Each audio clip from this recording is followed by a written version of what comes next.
Life After Prison. By Silence You.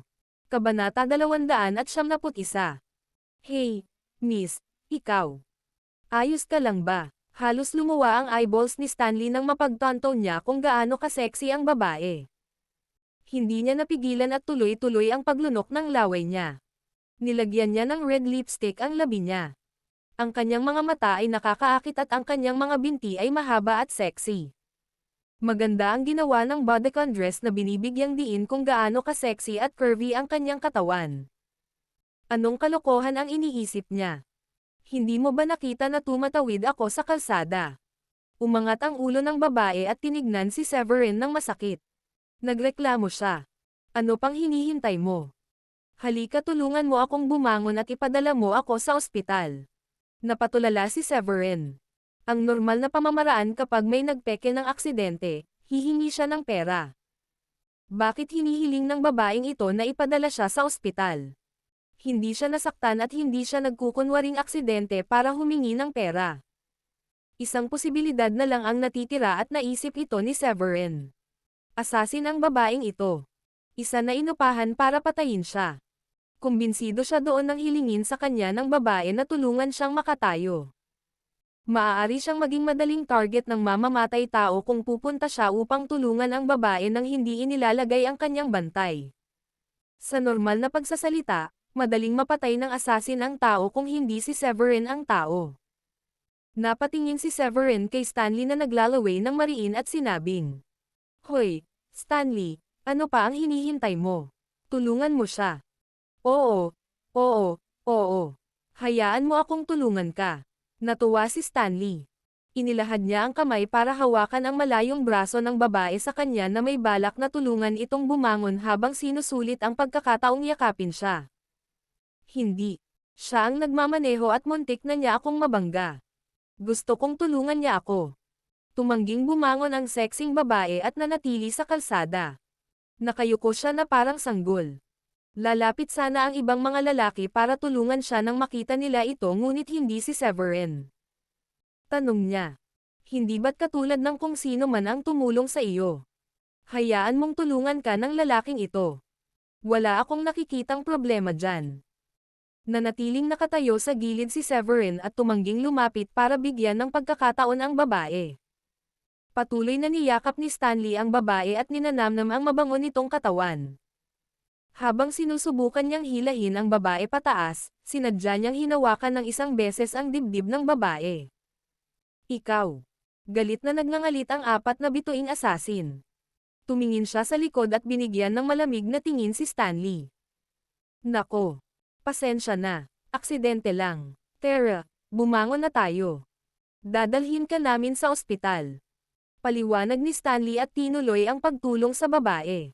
Nang walang pagpipilian, ang asasin ay nagkunwaring bumangon at hinayaan si Stanley na tulungan siya sa kotse.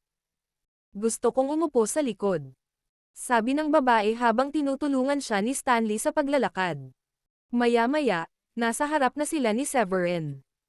Nang malapit na siya sa kanya ay bigla niyang inilabas ang isang punyal na inihanda niya sa inner side ng hita niya at itinutok ito kay Severin. "Ah!" Malakas na sigaw ni Stanley nang dumampi ang punyal sa kanyang dibdib. Gumamit ng isa pang kamay ang babae para itulak si Stanley palayo at natambas si Stanley. Papalapit na ang punyal sa dibdib ni Severin. Ha. Life After Prison. Kabanata 272. Makalipas ang isang segundo, halos 1 pulgada na ang layo ng punyal sa dibdib ni Severin at iyon na nga. Mahigpit na hinawakan ni Severin ang kanyang palso. Napangiti siya. "Babae, maanghang ka. Kahit papaano naisip ko na gagawa ka ng galaw kapag nasa sasakyan ka." Ang asasin ay tinawag na Black Rose. Laking gulat niya dahil base sa bilis at gulat na pag-atake ay nakuha pa ng target niya ang kanyang palso. Iniisip niya kung nalantad ba ang motibo niya kanina. "Ah!" Sumigaw siya at naglapat ng higit na puwersa sa pagtatangkang makagalaw pa. Sa kasamaang palad, ang kamay ni Severin ay malakas na parang clamp na mahigpit na nakakapit sa kanyang palso. Napakalakas nito na hindi niya kayang pantayan. Sip-in. Itinaas ni Severin ang kanyang tuhod at hinampas ang kanyang tuhod hanggang sa lumipad si Black Rose. Lumipad siya ng ilang talampakan bago siya bumagsak sa lupa. Nalaglag din ang punyal sa lupa. Ang sumunod ay isang subo ng dugo mula sa kanyang bibig. Hindi. Imposible yan. Bakit ang lakas mo? Si Black Rose ay isa ring mandirigma na umabot sa ranggo ng Grandmaster. Puno ng takot ang mga mata niya habang nakatingin kay Severin. Dahan-daang lumapit sa kanya si Severin. Oo, talagang nakakaakit ang katawan mo. Ang galing mo din umarte. Ngunit masyadong masama, miracle doctor ako. Masasabi kong hindi na spray ng binti mo sa isang tingin lang. Kung hindi, maniniwala ako na talagang nasasaktan ka. Napaawang ng ilang beses ang bibig ni Black Rose. Hindi sumagi sa isip niya na ang target niya ay isang taong may kaalaman sa medisina. Hindi kailanman binanggit ng employer ang puntong ito sa kanya. Hinampes niya ang lupa at tumalon sa ere para tumayo. Habang mahigpit niyang hinawakan ang kanyang mga kamay sa mga kamao, sinimulan niyang atakihin si Severin gamit ang kanyang mga suntok. Gayunpaman, nagawa ni Severin na sipin si Black Rose sa isang sipa lang. Hindi man lang siya nagkaroon ng pagkakataong makaiwas sa sipa. Ipinakita lang nito kung gaano kabilas si Severin. Puff! Muling samukal ng subo ng dugo si Black Rose. Sa pagkakataong ito, pakiramdam niya ay na-dislocate ang kanyang mga organo. Nagtamo siya ng matinding pinsala at wala na siyang lakas na lumaban pa. Nang lapitan siya ni Severin, kinagat nito ang mapupulang labi at sinabing, "Pwede mo ba akong bitawan kung sasamahan kita at bibigyan kita ng magandang gabi ngayong gabi?" Ano sa tingin mo? Yumuko si Severin at ngumisi. Inabot niya ang leeg niya at sinakal iyon. Sa tingin mo ba maniniwala ako sa isang asasin? Hihihi. Sa tingin mo ba magagamit mo ang kagandahan mo para ibaba ang bantay ko? Minamaliit mo ako. Pagkatapos nito, naglapat siya ng bahagyang puwersa at pinatay siya. Pagbalik niya sa harapan ng sasakyan, natuklasan niyang nakadapa si Stanley sa lupa na may pawis sa noo. Napaawang ang bibig niya nang makita ang pantalon ni Stanley. Mr. Stanley, ang inutil mo ba? Kailangan mo bang basain ang sarili mo? Nakakahiya. Hindi ka ba tuwang-tuwa noong nakayakap ka sa kanya? Ako. Muntik na akong mawalan ng buhay ngayon lang. Dumaan sa akin ang punyal ngayon lang. Pinunasan ni Stanley ang kanyang pawis at may takot na sinabi. Hindi na napigilan ni Severin na pakialaman ang nararamdaman ni Stanley at bumalik sa sasakyan. Bago pa ang sasakyan ko at basa ang pantalon mo. Hindi na kita isasakay pa uwi. Humanap ka ng paraan para makabalik ka. Pupunta ako ngayon. Kukontaken kita pagkatapos kong mag-book ng table sa bar. Pagkatapos nun, nag-drive na siya palayo. Ilang sandali pa, tumayo si Stanley na nanginginig ang mga paa. Naglakad siya papunta sa asasin at tinignan ang sexy nitong katawan. Nagdadalamati siya. Napakaganda niya. Sayang. Dire-diretsong nagmaneho si Severin pauwi. Pero, ang taong una niyang nakita noong nasa villa siya ay napasimangot siya ng mariin. Life After Prison. Kabanata 273. Say. Bakit hindi pa siya bumabalik? Arg, nakakainis. Bumantong hininga ang tao at nagreklamo. Paglingon niya ay nakita niya si Severin. Ang kanyang mga mata ay kumikinang. Ah, oo. Gwapo, nagbalik ka na. Tumakbo si Sheila na puno ng pag-asa ang mga mata. Miss Sheila, bakit ka nandito? Napangiti ng nakakahiya si Severin dahil hindi niya inaasahang mahahanap ni Sheila ang kanyang tinutuluyan ng ganoon kaga. Pumunta ako para hanapin ka at makipaglaro sa iyo. Ibig sabihin magkaibigan tayo, di ba? Hindi naman masama na hanapin ko ang kaibigan ko, di ba? Humajijek si Sheila. Nawalan ng masabi si Severin. Ayos lang pero hindi ako masayahing tao. Ako ay isang napaka-boring na tao. Kaya, nahanap mo ang maling tao upang makipaglaro. Isang hakbang pasulong ang bodyguard ni Sheila at malamig na sinabi. Mr. Severin, pumunta dito si Miss Sheila alas 9 ng umaga. Sabi ng magulang mo lumabas ka kaya kanina ka pa niya hinihintay dito. Sa pagkakataong iyon, lumabas si Judith mula sa villa nang makita niyang bumalik na si Severin. Severin, nandito na si Miss Sheila simula umaga. Marami siyang nabili na regalo para sa akin at sa papa mo. Mga mamahaling regalo at pinilit niyang ibigay sa amin. Ngumiti ng mapait si Severin. Miss Sheila, masyado kang mabait. Hindi mo na kailangan bumili ng mga ganoong kamahal na regalo kapag bumisita ka. Walang pakialam si Sheila. Ah, hindi ba iyon ang dapat kong gawin? Sa palagay ko ay hindi magandang ideya na dumalaw sa unang pagkakataon ng walang laman ang mga kamay. Lumapit si Judith at sinabing, Severin, nagamot mo na ba ang lola ni Miss Robin? Tumanggaw si Severin.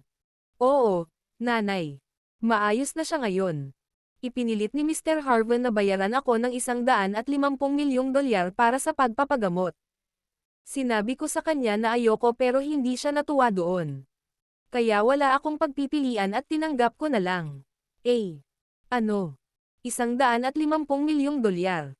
Nagdududa si Judith na niloloko siya ng tenga niya nang marinig ang dami. Maya-maya, napalunok siya ng laway at nagtanong ulit. Imposible iyon. Bakit hindi kanya babayaran ng $150 milyong para sa pagpapagamot ng migraine? Walang sinabi si Sheila. Sumimangot siya at naramdaman na ang ulo ng mga Zelangko ay isang mapagbigay na tao at hindi alam kung anong uri ng mga bagay ang sinusubukang hilahin ng mga Zelangko. Naiisip kaya ng pinuno ng mga Zelangko na kunin si Severin para maging bodyguard nila at magtrabaho para sa kanila. Life After Prison. Kabanata 274.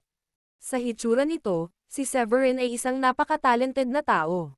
Gustong-gusto siya ng mga Longhorn at ngayon, pati ang mga Zelangko ay tinutumbok siya ngayon.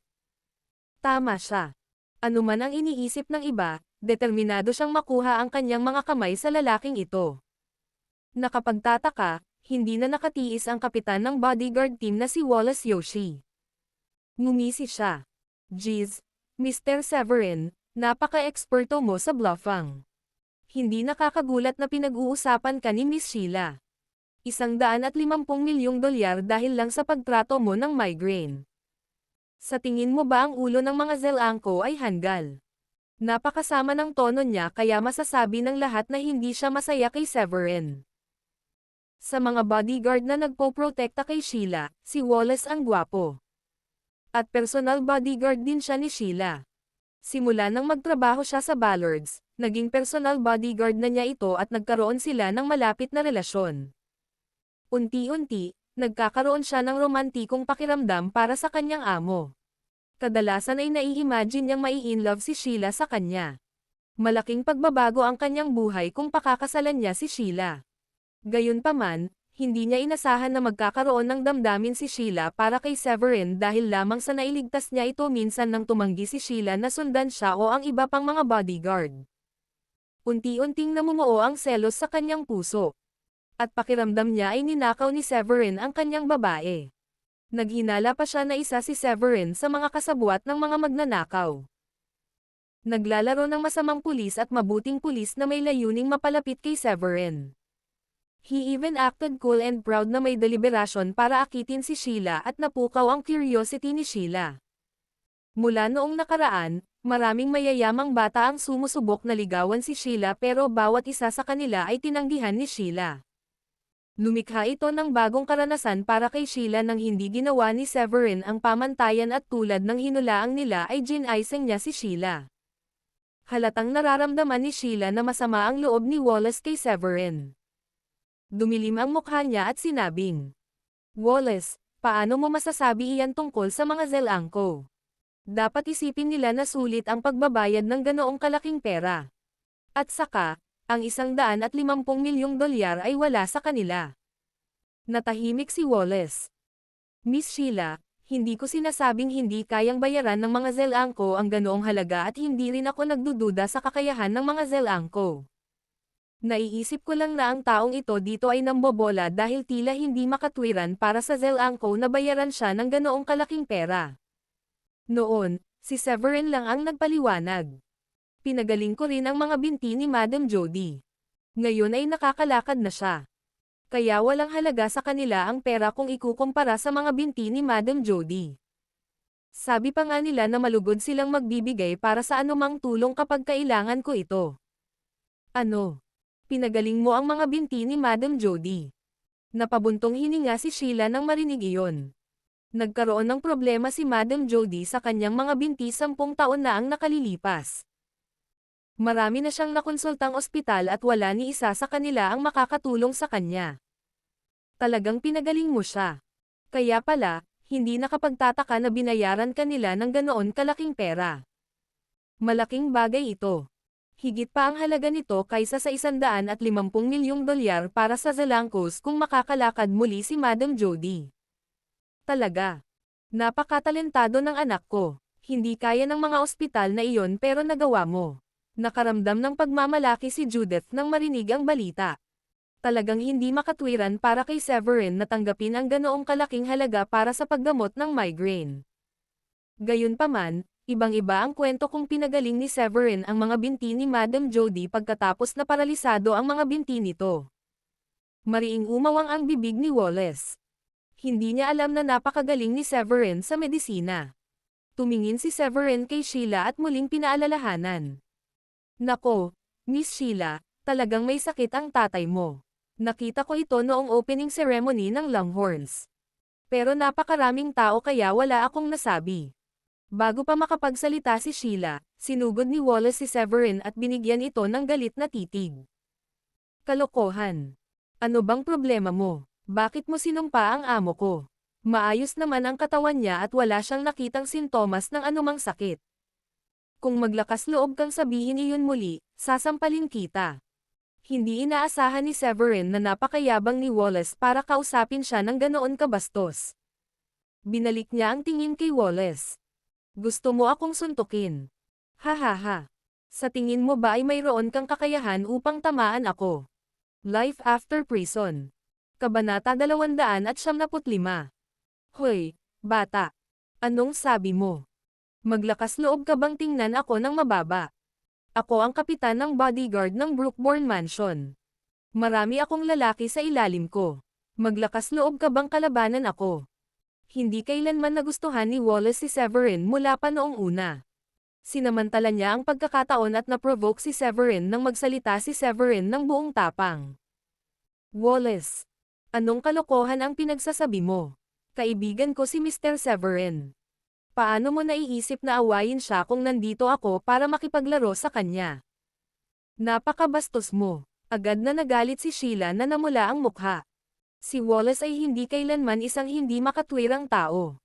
Ito ay kakaiba na siya ay naglakas loob na maging bastos sa kanyang kaibigan ngayon. Nanlaban si Wallace. Miss Sheila, wala daw akong kakayahan para patulan siya.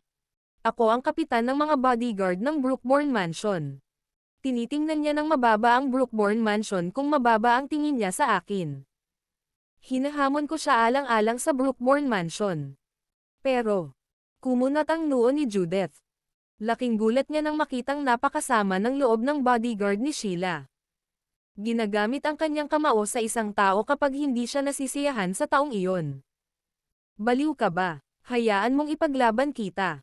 Sa sandaling iyon, naglalakad si Wendy at Lily papunta sa kanila. Iniwas ni Lily ang kanyang kamao at galit na tinitigan si Wallace. Kailangan mong dumaan sa amin bago mo labanan ang aking amo. Hahaha. Gaano kayo kabanggas na lumaban? Sa tingin mo ba matatakot ako sa inyong maliliit na babae? Napangisi si Wallace nang makita ang mga bodyguard ni Severin. Mula sa kanyang pananaw, ang mga babaeng iyon ay walang tunay na kakayahan sa pakikipaglaban kapag sila ay may suot na magagandang damit. Siguro sinusubukan nilang matulog kasama si Severin at sinubukang makakuha ng ilang mga benepisyo mula kay Severin. Halatang hindi siya nag-iisip ng mataas sa kanila. Sinusubukan mo bang mamatay? Galit na humakbang si Lily na parang sasampalin niya si Wallace anumang oras. Gayunpaman, iniabot ni Severin ang kanyang kamay para pigilan sina Wendy at Lily. Sabi niya sa kanila, hayaan mo na lang. Tuturuan ko siya ng leksyon sa pagiging mayabang na tao. Kung hindi ko siya aawayin, iisipin niyang hindi ko siya kayang labanan kapag higit pa sa kakayahan ko siyang labanan. Oo, Master. Sumunod na tumugon sina Wendy at Lily at napaatras ng ilang hakbang. Alam ni Sheila na magaling naman lalaban si Wallace. Gayunpaman, ang sitwasyong ito ay umunlad ng napakabilis kaya kailangan ang labanan. Kaya, sinabi niya, Wallace, papayag akong makipag-away ka kay Severin pero bawal mo siyang saktan. Lalong nagalit si Wallace sa narinig. Sa pagkakataong iyon, pakiramdam niya ay walang pakialam si Sheila sa kanya at si Severin lang ang iniintindi niya. Naging masungit ang mukha niya. Miss Sheila, imposibleng makontrol ang lakas ko kapag lumalaban ako. Ang mas ikinagulat niya ay sumang-ayon din si Severin sa kanya. Tama. Hindi natin makontrol ang lakas natin sa laban. Sana hindi mo ako sisihin sa sobrang sakit na kailangan mong magpahinga ng kalahating buwan. Ang lakas ng loob mo.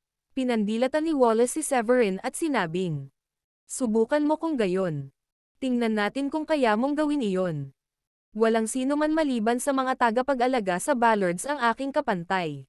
Hindi may kakaila, may kakayahan nga si Wallace na sabihin iyon. Bilang isang level 7 Grandmaster, wala sa maraming tao sa Brookborn ang makakalaban sa kanya. Oh, talaga. Malamig na ngumiti si Severin. Hinawakan niya ang kanyang kamao at kinuha ang unang suntok. Naglakas loob ka talaga na atakihin muna ako. Malamig na ngumisi si Wallace. Siya rin, hinawakan ang kanyang kamao at walang planong magpigil. Diretso ang suntok niya kay Severin. Boom!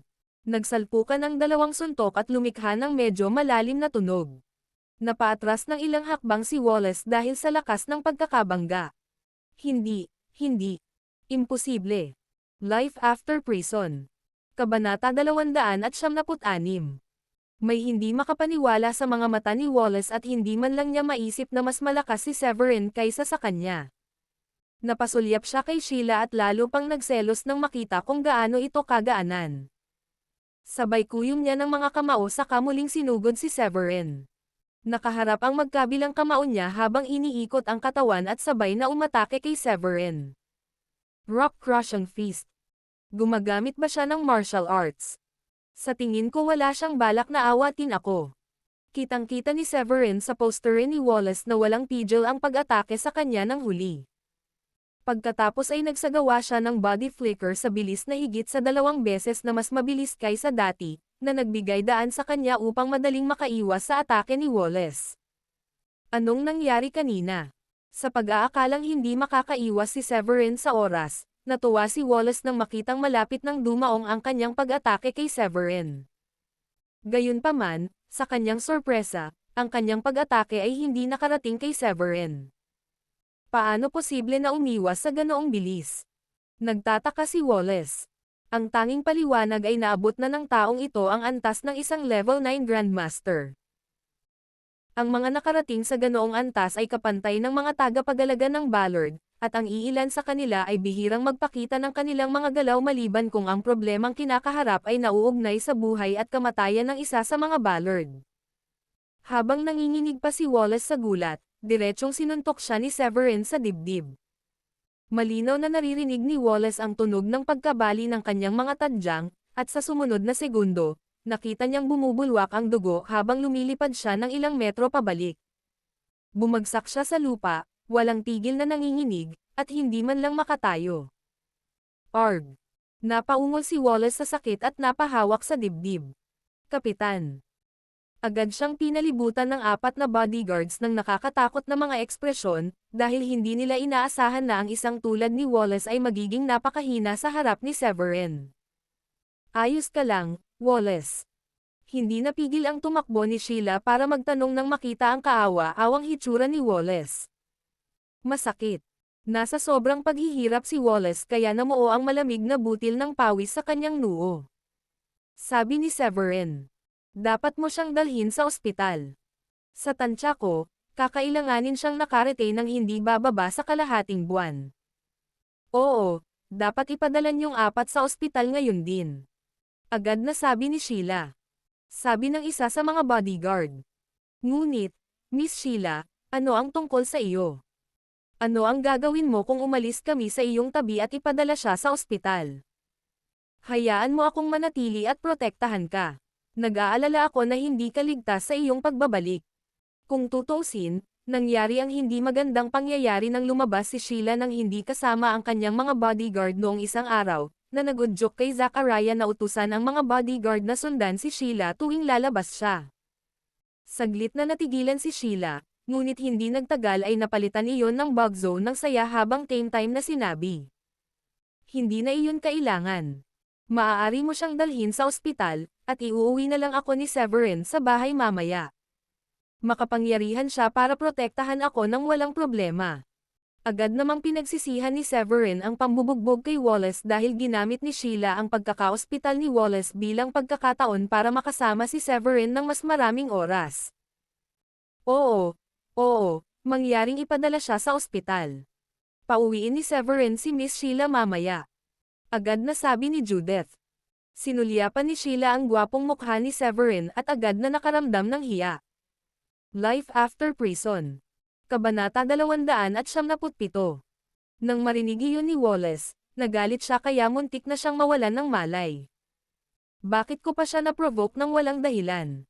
Mas malala pa ngayon. Hindi lang ako nasugatan, binigyan ko pa ng pagkakataon sina Miss Sheila at Severin na mapag-isa. At kung hindi ko makikita si Miss Sheila sa loob ng kalahating buwan, hindi ko maisip kung ano ang gagawin ni Severin para subukang makakuha muli siya ng pabor sa kanya. Hinatid siya ng 4 na lalaki sa kotse, na agad namang umalis. Hihihi. Sobra niyang tinantya ang sarili niya. Hindi napigilan ni Lily ang mapangiti habang pinagmamasdan ang sasakyang papalayo. Kung gayon, siya ay dapat na igalang na makatanggap ng kanyang mga pinsala mula sa ating master. Maraming tao ang hindi man lang nagkakaroon ng pagkakataon na labanan siya. Pumayag naman si Wendy. Oo. Ignorante talaga ang bodyguard na iyon. Sobrang lakas ang tingin niya sa sarili niya. Medyo kakaiba ang ekspresyon ni Sheila habang nakatingin sa dalawang magagandang bodyguard. Oo naman, napakakaakit-akit ng lalaking nagustuhan niya na maging ang mga bodyguard ay naging fans niya. Kung tutuusin, bakit pa sila magsasabi ng napaka-positibo tungkol kay Severin? Napatingin tuloy si Sheila kay Severin at nahihiyang sinabi. Siya nga pala, Xavier, sinabi mo kanina na may malubhang karamdaman ang tatay ko. Totoo ba iyon? Sa tingin ko mukhang medyo malusog naman ang tatay ko. Hindi naman siya mukhang may sakit. Noon nag-reply si Severin. Di ba sabi niya noong isang araw medyo nanghihina siya dahil sa edad niya at hindi siya kasing energetic ng mga nakababatang henerasyon. Hindi lang basta pakiramdam, at hindi rin siya mahinhin. May sakit talaga siya, pero hindi niya alam. Matapos mag-isip sandali, hinawakan ni Sheila ang kamay ni Severin at sinabing, kailangan mong tulungan ang aking ama na pagalingin ang kanyang sakit, Xavier. Mukhang seryoso kapag sinabi mo ito. Malaya ka ba mamaya? Okay lang ba kung pumunta ka sa aking lugar at gamutin ang aking ama mamaya? Medyo nailang si Severin nang hawakan nito ang kamay nito kaya agad nitong tinulak ang kamay nito. Palayo at sinabing, huwag kang mag-alala. Walang seryosong mangyayari sa iyong ama. May mga bagay na kailangan kong hawakan ngayong gabi, kaya naisip ko na dapat ko siyang tretuhin sa ibang araw. Pangako ko na bibisitahin ko ang iyong bahay at pagalingin siyang muli. Ayos lang ba iyon sa iyo? Maganda yan. Nakahinga ng maluwag si Sheila nang marinig ang sinabi ni Severin. Ahem, Xavier, medyo maganda ang scenery dito sa Villa area, kaya bakit hindi mo ako ihatid para maglakad-lakad? Pwede tayong mag-chat habang naglalakad. Nagnakaulit ng tingin si Sheila kay Severin at pansamantalang nagtanong. Kumunat ang noo ni Severin, dahil kahit maganda si Sheila ay napakabata pa rin niya. Isa pa, maganda ang pakikitungo ni Diane sa kanya, at ayaw niyang magkaroon ng anumang bagay sa pagitan nila ni Sheila. Gayunpaman, anak pa rin siya ng pinuno ng Brookbourne Mansion, at tila magiging walang galang sa kanya na tanggihan ang ganoong simpleng kahilingan para sa paglalakad, lalo na't siya ang nagkusa na humiling sa kanya. Bukod dito, umaasa pa rin sa kanya ang mga Shanahan na bumuo ng magandang relasyon sa Brookbourne Mansion. Matapos isaalang-alang ang lahat ng iyon, tumanggo si Severin. Oo naman. Narinig ko na maganda ang tanawin sa paligid, pero nakapunta lang ako sa sarili kong villa nang hindi ginagalugad ang iba pang bahagi ng lugar.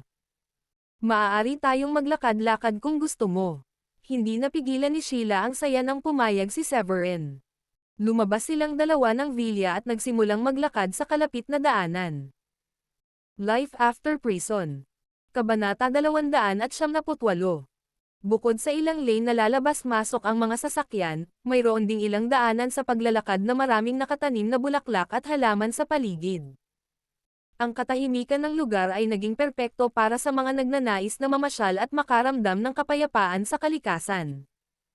Ang paglalakad sa landas ay nagbigay kay Severin ng pakiramdam ng kalmado at isang pambihirang sandali ng pagpapahinga. Si Sheila naman ay nakaramdam ng tuwa at ang kanyang emosyon ay parang sa taong unang umiibig.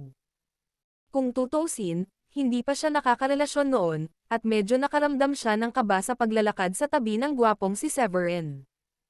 Ahem, may balak ka bang ibahagi sa akin ang nangyari sa iyo noong nakaraan, at kung paano mo nakilala ang iyong asawa? Binasag ni Sheila ang katahimikan matapos magdesisyong tanungin siya. Sumilay si Severin na may matamis na ngiti sa gilid ng kanyang mga labi nang magsalita siya tungkol kay Diane, at hindi niya maiwasang sabihin. Hihihi. Salamat sa dalawang kasuklam-suklam na taong ito na nagngangalang Easton at Lucy na nakilala ko si Diane. Kung hindi dahil sa kanila, hindi ko akalain na magkakaroon ako ng pagkakataon na makilala ang isang mabuting asawa. Sinabi niya kay Sheila ang totoo habang unti-unti niyang inaalala ang mga pangyayari noong nakaraang taon. Matapos mabalitaan ni Sheila ang tungkol kay Lucy at Easton, galit siyang nagngangalit at sinabing, "Sila ang pinakamasama. Ngayon naiintindihan ko na kung bakit ka pumunta sa kasal ni Lucy para manggulo." Siya ay kakilakilabot at hindi makatao. Papatayin ko siya ngayon kung ako sayo. Siya na talaga ang pinakamasamang tao sa balat ng lupa. Napakaswerte mo na nakilala mo ang isang mabuting babae tulad ni Diane sa kabila ng lahat ng nangyari. Si Diane lang ang hinangaan ni Sheila sa mga sandaling iyon. Talagang hinahangaan ko siya. Napakaraming pressure ang dinanas niya, maraming pagkakamali, at tiniis ang lahat ng mag-isa sa loob ng maraming taon. Kung ako ang nasa kalagayan niya, sa tingin ko matagal na akong bumagsak. Ngumiti si Severin. Siya ay isang kamangha-manghang babae, at babayaran ko ang lahat ng pagdurusa na kanyang naranasan. Mahal na mahal ko siya, at gusto kong bigyan siya ng isang malaking kasal na hindi niya malilimutan. Sobrang pagkakaiba nina Diane at Lucy sa isa't isa, at nang marinig ko ang sinabi mo tungkol kina Lucy at Easton ay labis akong nagalit. Parang gusto kong kumuha ng taong pumatay sa kanilang dalawa. Mahihirapan akong hindi magalit maliban kung sila ay patay na. Nang makita ni Severin ang pagpayag ni Sheila na itama ang kawalang katarungang ginawa sa kanya, ngumiti lang siya at sinabi, "Hihihi. Hindi na iyon kakailanganin. Hindi naman mahirap ang pagpatay sa kanila, ngunit ang kamatayan ay napakagaan ng parusa para sa kanila. Kung tutuusin, nabuhay sa takot ang aking mga magulang nang dahil sa kanila sa loob ng maraming taon, kaya't gusto kong lumubog sila sa lalim ng kawalan ng pag-asa." Napaisip si Severin sa sinabi ni Sheila kanina at sinabing, "May naisip akong ideya, Miss Sheila. Kung gusto mo akong tulungan, makakahanap ka ng paraan para tulungan akong ma-pressure ang laws. Mas mabuti kung malugi ang mga negosyo nila." Noong una ay gusto ni Severin na supulan ni Draco Hall ang mga lock, ngunit nang humingi ng tulong si Severin kay Larry, sinabi sa kanya na ang mga negosyo ng Draco Hall ay mas nakahilig sa mga bar, massage parlor, ilang bathhouse, at katulad ng mga industriya, na lahat ay walang kinalaman sa mga negosyo ng laws. Bagamat pinarusahan na ni Severin sina Easton at Lucy, ang mga parusang iyon ay dulo lamang ng malaking bato ng yelo. Agad namang pumayag si Sheila sa kanyang kahilingan. "Ito ay isang piraso ng cake, kaya huwag mag-alala. Kailangan ko lang sabihin sa aking mga magulang. Ang dahilan kung bakit naging maganda ang mga lock sa nakalipas na ilang taon ay higit sa lahat ay dahil sa kanilang pakikipagtulungan sa Horsfields. Ito ay isang mahalagang kadahilanan sa pagtulong sa kanilang pamilya na magkaroon ng matatag na posisyon. Samantala, ang Horsfields ay umaasa rin sa mga Zelangko." Bahagyang napangiti si Severin at tumango nang marinig iyon. "Kailangan kong problemayan ang padre de pamilya mo para bigyan ako ng pabor at sugpuin ang kooperasyon sa pagitan ng Horsfields at ng laws. Kung ang Horsfields ay nahaharap sa mga isyo, ang mga mapagkukuhanan ng laws ay mapuputol din." Oo, dapat maging mahirap ang mga lock at malugi. Nagsimula nang magpantasya si Sheila kung ano ang mangyayari kay Easton kung magiging mahirap siya, at kung anong uri ng ekspresyon ang mayroon ang gold digger na si Lucy. Life After Prison. Kabanata 299. Masayang nagkukwentuhan sina Severin at Sheila habang naglalakad, at sa isang villa na hindi naman kalayuan sa kinaroroonan nila, natigilan si Jada na umiinom ng tsaa sa balkonahe sa ikalawang palapag nang makita silang dalawa. Hindi naman pwede yon, di ba? Si Sheila Ballard yun. Bakit si Sheila at Severin? Napatulala si Jada nang makita silang dalawa na masayang naglalakad ng magkasama. Pagkatapos ng lahat, ang koneksyon ni Sheila sa Brookbourne Mansion ay naging mas mataas ang kanyang katayuan kaysa kay Robin. Ito ay dumating bilang isang kompletong sorpresa sa kanya na si Severin ay naglalakad at nakikipag-usap kay Sheila. May biglang pumasok sa isip niya at agad niyang ibinaba ang kanyang teacup para mailabas niya ang kanyang telepono, at nag-zoom in sa mga ito gamit ang camera para palihim na kunan ng larawan ang mga ito. Bakit ang maldita na Severin na iyon ay magkakaroon ng magandang relasyon kay Sheila?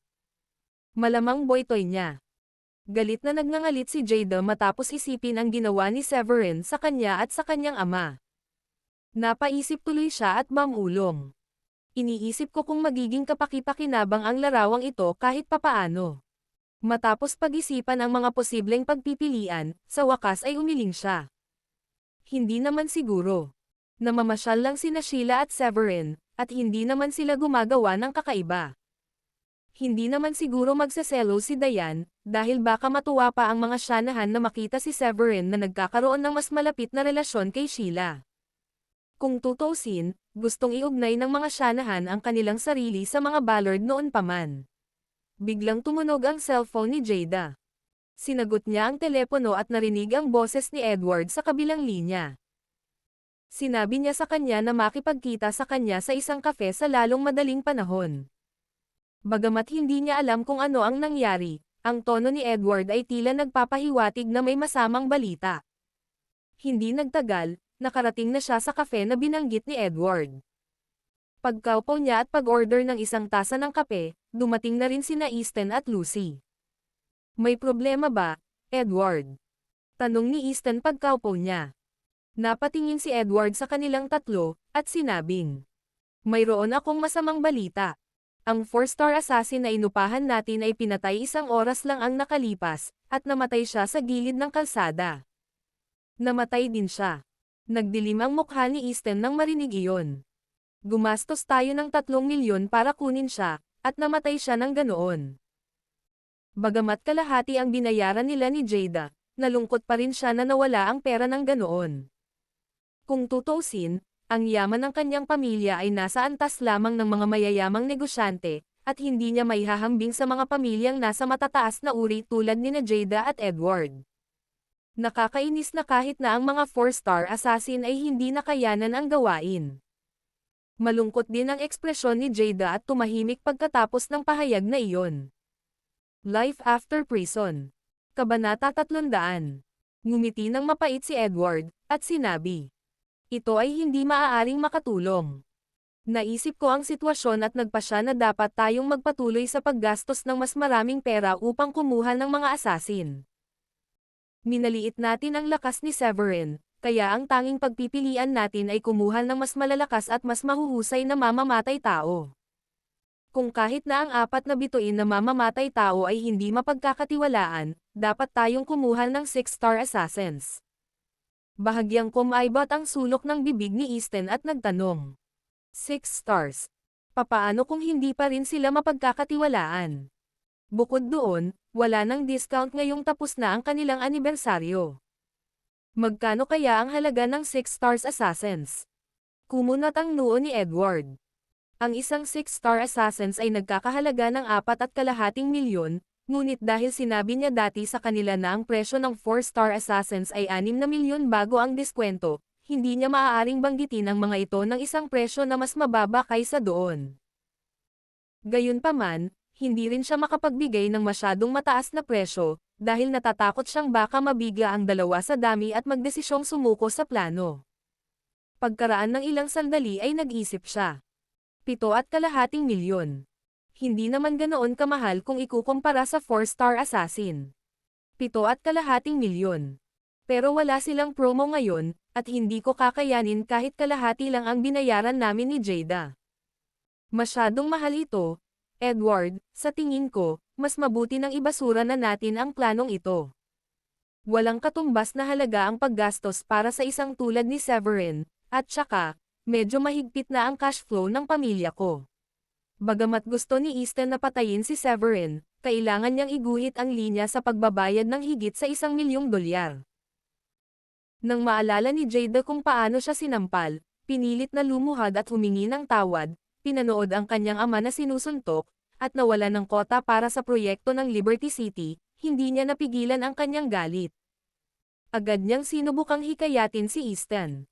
Isipin mo ang daliri mo, at kung paano ka pinahiyan ni Severin sa kasal mo. Sisipsipin mo na lang ba ang lahat iyon at tatanggapin mo? Pero hindi ganoon kay Aman ang pamilya namin. Napabuntong hininga si Easton at nakaramdam ng kaunting kawalan. Sa sandaling iyon, pinutol sila ni Edward at sinabi. Paano ito, kung gayon? Minamaliit ko ang lakas ni Severin at nagkamali ako sa aking pasya, at may pananagutan ako sa dahilan ng pag-aaksaya ninyong dalawa ng napakaraming pera. Pagkatapos ay huminto siya saglit bago nagsalita. Paano kung magbayad ako ng 4.5 milyon habang kayong dalawa ay maaaring magbayad ng nominal na halaga na 1.5 milyon bawat isa? Nang mabalitaan ni Easton na nag-alok si Edward na magbayad, agad siyang natuwa at naramdaman niyang nabigyan siya ng magandang deal. Tinanong niya si Edward para kumpirmahin. Sigurado ka ba? Papayag ka ba talagang magbayad ng 4.5 milyon? Hinawakan ni Edward ang kamay ni Easton at same time na sinabi. Ikaw at ako ay magkaibigan. Hindi mo na kailangang maging magalang. Nalulungkot ako kapag nakikita kong malungkot ang mga kaibigan ko, at saka, hindi ba tayo magiging masaya kung mamatay si Severin? Nakangiting tumango si Easton, ngunit nanunuya sa kanyang puso. Kung hindi niya alam kung ano ang pinilit ni Edward kay Lucy, halos maniwala siya sa sinabi ng lalaki. At muli, hindi niya kayang talikuran si Edward kahit na si Edward ay palihim na natulog sa kanyang asawa. Ang kasalukuyang mga tagumpay ng Loz ay nakadepende sa Horsfields, at ang una ay mangangailangan ng huli na pangalagaan ang mga ito sa hinaharap. Dahil dito, si Easton, na alam niyang nasaktan siya, ay ngumiti lang kay Edward at isumpa ang lalaking nasa puso niya. Siya nga pala, si Severin ay kailangang patayin sa lalong madaling panahon, kung hindi, baka hindi na siya masupol ng Horsfield sa hinaharap. Naalala ni Jada ang nakita niya kanina at hindi niya maiwasang mapangiti ng malamig. Anong ibig mong sabihin? Maaring maganda ang relasyon ni Severin sa mga Longhorn, pero hindi ibig sabihin na mas malakas siya kaysa sa Horsfields. Hihihi. Nag-iisang tao lang siya, at kahit natanggap na siya ng mga syanahan ngayon, hindi naman sila aabot sa paggawa ng mga kaaway sa atin, di ba? Malamig na ngumiti si Edward na may bakas ng panghahamak sa kanyang mga mata. Sa kanyang opinyon, si Severin ay naging napakaswerte na nakakuha ng napakalaking bentahe kamakailan. Higit pa rito, si Severin ay maaaring mamatay ng maraming beses kung ang kanyang kakayahan sa pakikipaglaban ay hindi kasing lakas ng dati. Kinuha ni Jada ang kanyang telepono, binuksan ang kanyang gallery, at nag-click sa larawan bago ilagay ang kanyang telepono sa mesa. Ito ay isang larawan na kinuha ko bago ako pumunta dito. Nangyari ito 20 minuto lamang ang nakalipas. Mukhang gusto ng babaeng ito si Severin, at kung pakasalan siya ni Severin. Well, toast tayong tatlo. Pagkatapos ng maikling paghinto, nagpatuloy si Jada. Magiging madali pata sa kanya na patayin tayo kapag nangyari iyon.